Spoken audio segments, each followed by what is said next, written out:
ಆಧುನಿಕ ಕನ್ನಡ ಸಾಹಿತ್ಯ ಲೋಕದಲ್ಲಿ ಬಹುದೊಡ್ಡ ಸಾಧಕರೆಂದರೆ ರಾಷ್ಟ್ರಕವಿ ಕುವೆಂಪು. ಜಗತ್ತಿನ ಸುಪ್ರಸಿದ್ಧ ಕವಿಗಳ ಸಾಲಿನಲ್ಲಿ ನಿಲ್ಲಬಲ್ಲ ಎಲ್ಲ ಸಾಮರ್ಥ್ಯವನ್ನು ಹೊಂದಿರುವ ಯುಗಕವಿ.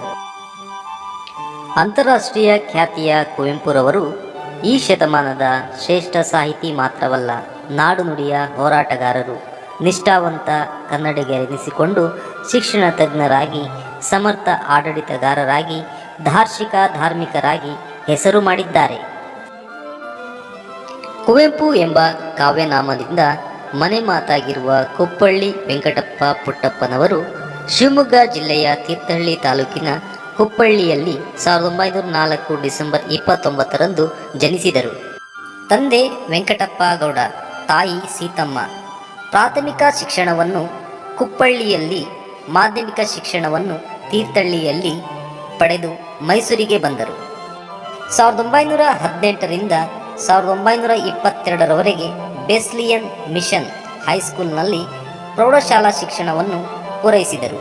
ತರುವಾಯ ಮಹಾರಾಜ ಕಾಲೇಜನ್ನು ಸೇರಿ BA ಪದವಿ ಹಾಗೂ 1929ರಲ್ಲಿ MA ಪದವಿಯನ್ನು ಪಡೆದರು. ಕುವೆಂಪು ಅವರು ತಮ್ಮ ವಿದ್ಯಾಭ್ಯಾಸವನ್ನು ಪೂರೈಸಿದ ತಕ್ಷಣ 1929ರಲ್ಲಿ ಮಹಾರಾಜ ಕಾಲೇಜಿನಲ್ಲಿ ಕನ್ನಡ ಅಧ್ಯಾಪಕರಾಗಿ ನೇಮಕಗೊಂಡರು.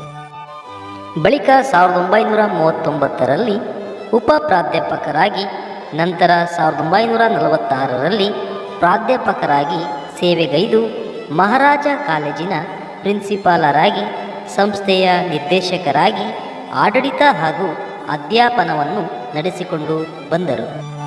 ತರುವಾಯ ಮೈಸೂರು ವಿಶ್ವವಿದ್ಯಾಲಯ ಉಪ ಕುಲಪತಿಗಳಾಗಿ 1956ರಿಂದ 1960ರವರೆಗೆ ಸೇವೆ ಸಲ್ಲಿಸಿ ವೃತ್ತಿಯಿಂದ ನಿವೃತ್ತರಾದರು. ಕುವೆಂಪು ಅವರ ಆಡಳಿತ ಅವಧಿ ಕನ್ನಡ ನಾಡಿನ ಶಿಕ್ಷಣದ ಸುವರ್ಣಯುಗ. ಇಂಟರ್ಮೀಡಿಯೇಟ್ ಹಂತದಲ್ಲಿ ಮೊದಲು ಕನ್ನಡ ಶಿಕ್ಷಣ ಮಾಧ್ಯಮವಾಗಿ ತಂದರು.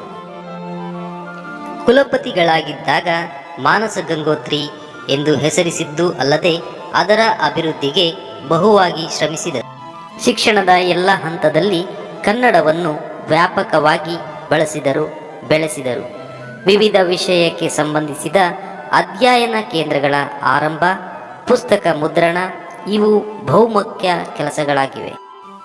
ಕುವೆಂಪು ಅವರ ಸಾಹಿತ್ಯ ಕಾರ್ಯ ವಿಸ್ತಾರವಾದುದು, ಬಹುಮುಖವಾದುದು. ಪ್ರೌಢಶಾಲಾ ವಿದ್ಯಾರ್ಥಿಯಾಗಿದ್ದಾಗಲೇ ಸಾಹಿತ್ಯದ ಬಗ್ಗೆ ಒಲವನ್ನು ಮೂಡಿಸಿಕೊಂಡು ಕಾಲೇಜು ಹಂತದಲ್ಲಿ ಪ್ರಖರವಾಯಿತೆಂಬಂತೆ ಕಂಡುಬರುತ್ತದೆ. ಶ್ರೀರಾಮಕೃಷ್ಣರು, ವಿವೇಕಾನಂದರು, ಶಂಕರರು, ಗಾಂಧೀಜಿ, ಅರವಿಂದರು, ಪಾಶ್ಚಾತ್ಯ ಕವಿಗಳಾದ ವರ್ಡ್ಸ್ವರ್ತ್, ಶೆಲ್ಲಿ, ಟಾಲ್ಸ್ಟಾಯ್, ಮಿಲ್ಟನ್ ಮುಂತಾದವರ ಪ್ರಭಾವಕ್ಕೆ ಒಳಗಾದರು. ತಮ್ಮ ಅನುಭವ ಕಲ್ಪನೆಗೆ ರೂಪು ಕೊಡಲಾರಂಭಿಸಿದರು.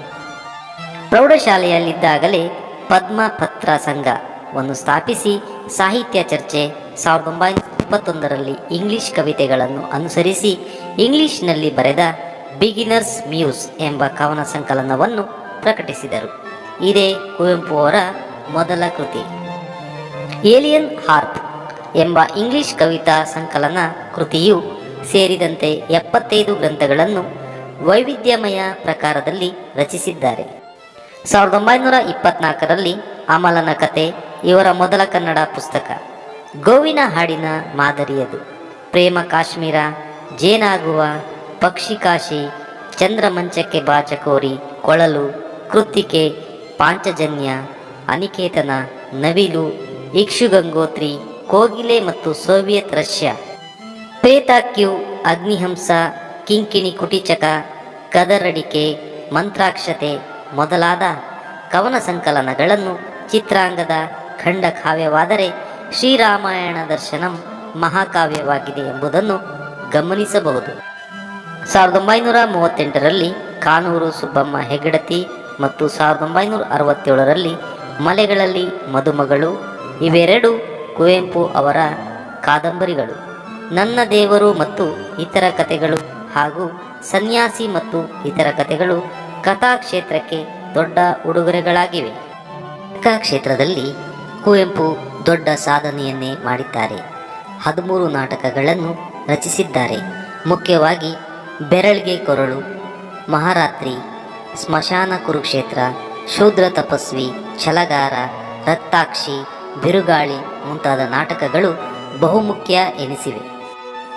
ಇವುಗಳನ್ನು ಪೌರಾಣಿಕ, ಸಾಮಾಜಿಕ, ಐತಿಹಾಸಿಕ ಹಾಗೂ ಮಕ್ಕಳ ನಾಟಕಗಳೆಂದು ವಿಭಾಗಿಸಲಾಗಿದೆ. ವಿಮರ್ಶೆ ಮತ್ತು ಕಾವ್ಯ ಮೀಮಾಂಸೆಗೆ ಸಂಬಂಧಿಸಿದಂತೆ ತಪೋನಂದನ, ವಿಭೂತಿ ಪೂಜೆ, ದ್ರೌಪದಿಯ ಶ್ರೀಮುಡಿ, ರಸೋವೇಶ, ಸಾಹಿತ್ಯ ಪ್ರಚಾರ ಮೊದಲಾದ ಕೃತಿಗಳನ್ನು ಗಮನಿಸಬಹುದು.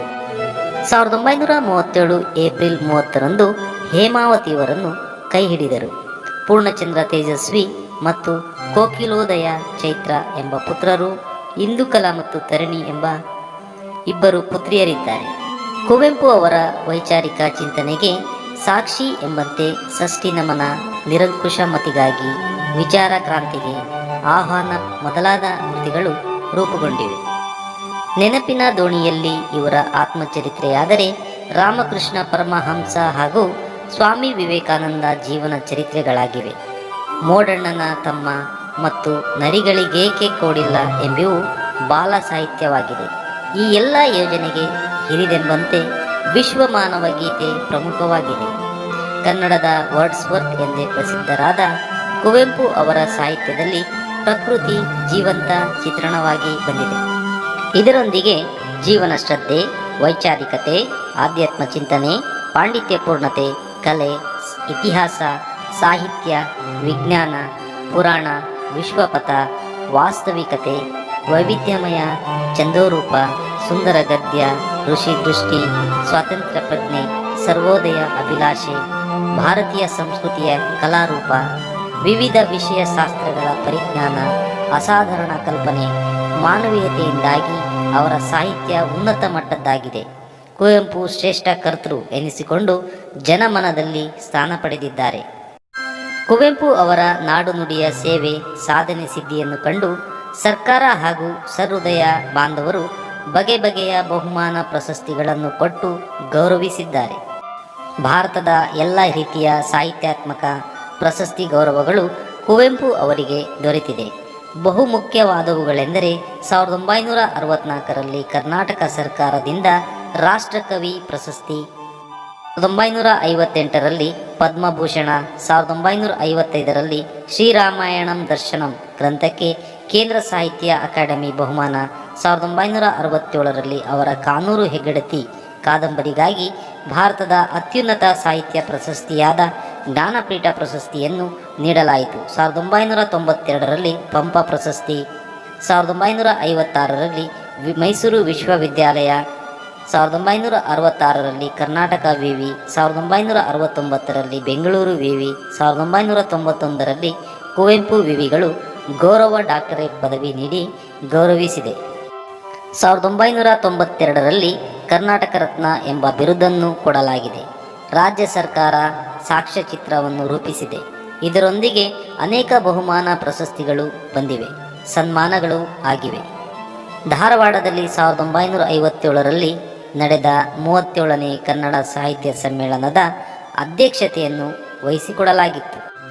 1956ರಲ್ಲಿ ಸಹೃದಯ ಅಭಿಮಾನಿಗಳು ಉಡುಗೊರೆ, 1968ರಲ್ಲಿ ಗಂಗೋತ್ರಿ, 1975ರಲ್ಲಿ ಸಹ್ಯಾದ್ರಿ ಎಂಬ ಅಭಿನಂದನಾ ಗ್ರಂಥಗಳನ್ನು ಅರ್ಪಿಸಿದ್ದಾರೆ. ಇದಲ್ಲದೆ ಇವರ ಅನೇಕ ಕೃತಿಗಳ ಭಾಷಾಂತರ, ವಿಮರ್ಶೆ, ಸಂಶೋಧನೆ, ಅಧ್ಯಯನ ನಡೆಯುತ್ತಲೇ ಇದೆ. ಕುವೆಂಪು ಜನಮನದ ಕವಿಯಾಗಿದ್ದಾರೆ ಎಂಬುದು ಅಭಿನಂದನೀಯ ವಿಚಾರ. ಕುವೆಂಪು ಅವರು ನವೆಂಬರ್ 11, 1998ರಂದು ಮೈಸೂರಿನಲ್ಲಿ ನಿಧನರಾದರು. ಅವರ ಹುಟ್ಟೂರಾದ ಕುಪ್ಪಳ್ಳಿಯಲ್ಲಿ ಅವರ ಅಂತ್ಯ ಸಂಸ್ಕಾರವನ್ನು ನೆರವೇರಿಸಲಾಯಿತು. ಕುಪ್ಪಳ್ಳಿಯಲ್ಲಿರುವ ಅವರ ಸಮಾಧಿ ಒಂದು ಸ್ಮಾರಕವಾಗಿದೆ.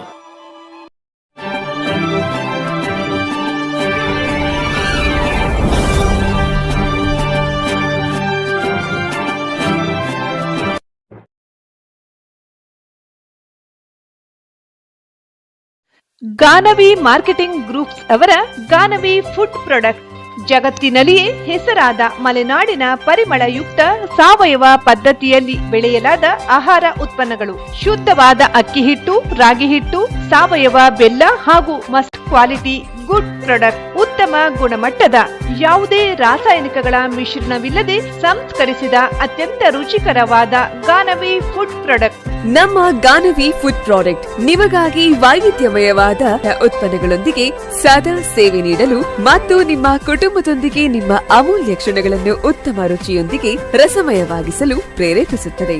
Ganavi food product